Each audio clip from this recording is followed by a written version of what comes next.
Kolonialisme dan perlawanan bangsa Indonesia. Perlawanan bangsa Indonesia. 1. Saudagar dan penguasa lokal Nusantara. Nusantara telah menjadi bagian dari perdagangan internasional sejak lama, dengan posisi geografis strategis di jalur perdagangan antara India dan Cina. 2. Perang antar negara Eropa dan upaya menegakkan peristiwa sejarah global seperti Perjanjian Tordesillas dan Revolusi Prancis berdampak signifikan pada sejarah Indonesia.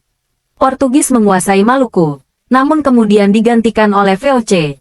3. Melawan kuasa negara kolonial. Pernyataan Indonesia dijajah selama 350 tahun tidak sepenuhnya benar karena penjajahan Belanda tidak terjadi secara serentak di seluruh wilayah Indonesia. Penjajahan Belanda berlangsung dalam waktu yang lama, tetapi perlawanan rakyat Indonesia bersifat kedaerahan dan tidak terorganisir dengan baik. Melawan kuasa negara kolonial. A. Periode sebelum abad ke-19. Perlawanan terorganisir di Indonesia terhadap penjajahan VOC dilakukan oleh Kesultanan Mataram, Banten, dan Gorontalo. B. Periode setelah abad ke-19.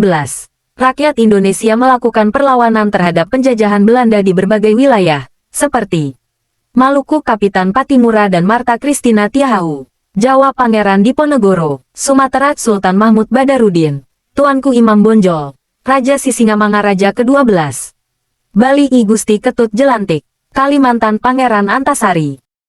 Dampak kolonialisme hingga sekarang. 1. Dampak ekonomi. 2. Urbanisasi dan pertumbuhan kota. 3. Dampak sosial dan budaya. Periode masa kolonial dan perlawanan bangsa Indonesia melawan kolonialisme. Untuk memberi gambaran mengenai setting peristiwa, maka bab ini akan dimulai dengan pemaparan tentang perjumpaan dunia timur dan barat lewat jalur perdagangan. Pada bagian selanjutnya, akan dibahas mengenai perlawanan bangsa Indonesia terhadap dominasi asing yang berkuasa di Indonesia. Bab ini ditutup dengan materi tentang berbagai dampak yang diakibatkan oleh penjajahan bangsa Eropa di Indonesia, mulai dari dampak yang bersifat eksploitatif, edukatif, dan lain-lain. Terkaitan antara sejarah, antara situasi regional dan global. Bagian pertama, mengenai jalur rempah, interkoneksi, dan keberadaan bangsa asing di Nusantara. Teman-teman, apakah kalian pernah berkunjung ke Candi Borobudur? Ternyata, pada dinding Candi Borobudur terdapat relief yang menggambarkan aktivitas pelayaran dan perdagangan orang-orang di Nusantara pada saat itu. Selanjutnya, kalian akan menyimak materi pembahasan yang berkaitan dengan relief tersebut loh. Bagaimana ya aktivitas perdagangan dengan pelayaran di kala itu? Mari kita simak pembahasan materi berikut ini. Sejarah mencatat, manusia telah melakukan perjalanan melintasi ruang sejak awal Masehi, termasuk juga orang-orang di Nusantara. Aktivitas melintasi ruang salah satunya didorong oleh kegiatan ekonomi dengan melalui jalur laut. Mengenai bukti awal keterlibatan Nusantara ke dalam pelayaran dan perdagangan internasional dapat dilacak dari catatan seorang yang bernama Claudius Ptolemy, alias Claudius Ptolemeus, ahli perbintangan, geografi, astronomi, matematika, sekaligus ahli syair dan sastra yang tinggal di Mesir, atau tepatnya di kota Alexandria, sebuah tempat yang pada saat itu berada di bawah kekuasaan kerajaan Romawi.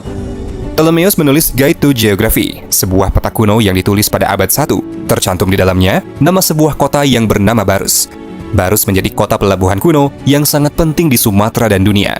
Komoditas aromatik rempah kapur Barus diburu oleh berbagai bangsa di belahan dunia, seperti Tiongkok, Hindustan, Mesir, Arab, dan Yunani Romawi. Hubungan pelayaran antara Nusantara dengan Timur Tengah, India, dan Cina sudah terjalin sejak abad 2. Tercatat di dalam berita Cina sekitar tahun 131, dikisahkan utusan Raja Bian dari Kerajaan Jawa atau Yediao pernah berkunjung ke Cina. Urian dari 2015. Hal ini berarti Kerajaan Jawa pada awal abad 2 Masehi telah melakukan pelayaran antar negara dan telah membangun jalur kemaritiman dengan bangsa Cina. Selain Nusantara menjadi daerah destinasi sebagai sumber rempah-rempah, ketika itu Nusantara juga menjadi tempat persinggahan jalur maritim internasional, seperti dikisahkan oleh penumpang kapal dagang milik Cina pada abad 5. Ia berlayar menuju India, melewati perairan Sumatera Timur sebelum membelok ke arah barat. Mulyadi, 2016.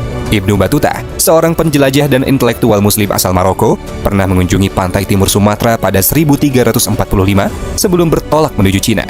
Seorang pengelana asal Portugis, Tom Pires, juga pernah mengisahkan perjalanannya mengunjungi Malaka, Jawa, dan Sumatera pada tahun 1512 hingga 1515. Ia menulis pengalamannya dalam buku yang berjudul Sume Oriental Ketrate Domar, Rosso Ate Auschins, yang artinya ikhtisar wilayah timur dari Laut Merah hingga negeri Cina, bahwa telah ada interaksi yang intens antara orang-orang asli Nusantara dengan bangsa asing.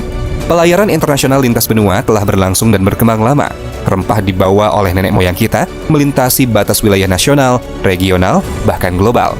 Di Asia Tenggara misalnya, hingga ke wilayah Champa dan Kamboja.